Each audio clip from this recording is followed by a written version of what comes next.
When we come to the book of Revelation, one question that often comes up is the identity of the great prostitute and the beast in Revelations chapter 13 here. Looking through it, we see that the angel is showing John what's going on with the city of Babylon. He's carried into the wilderness. He sees this woman sitting on a scarlet beast, and it's given the name here in verse 5, and on her forehead was written, Babylon the Great, the mother of prostitutes and of earth's abominations.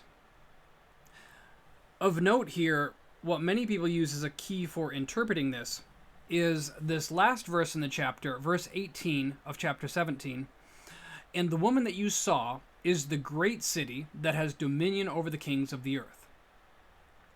Now, a little regression here.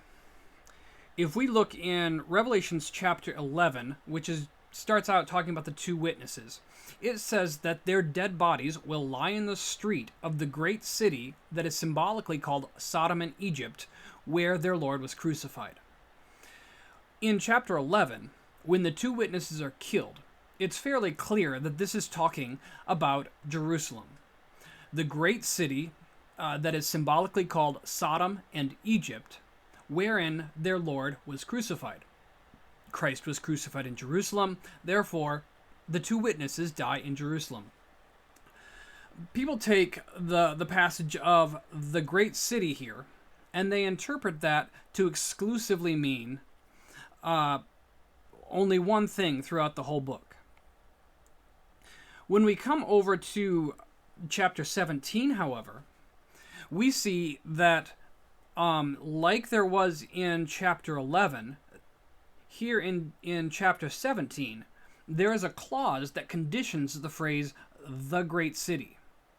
In Revelations chapter 11, the great city is the one wherein their Lord was crucified. Here, in Revelation chapter 17, we see that it's speaking of the great city that has dominion over the kings of the earth. Now, if we step back a second and just look at plain English, we see that if we use the phrase great city, that could refer to a great number of cities in the earth. There are a great number of great cities. If you talked about the great city of country music, you might be speaking about Nashville. If you were talking about the great city of motor cars, you might be talking about Detroit. Likewise, if you're talking about the great city of, say, barbecue, you might be talking about Memphis, Kansas City, or a lot of different places. The problem with the phrase, the great city, is that it's not very precise.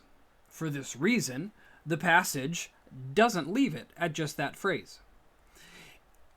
In Revelations chapter 11, it is not simply the great city. It is the great city that is symbolically called Sodom, where their Lord was crucified. This one is fairly clear. But when we come over to Revelations chapter 17, we see that it says, and the woman that you saw is the great city that has dominion over the kings of the earth. Now, many would argue several different ways with this, whether Jerusalem dominated over the kings of the earth, but simple English does not leave this phrase as the great city. If it did, then perhaps you could build a case just off that.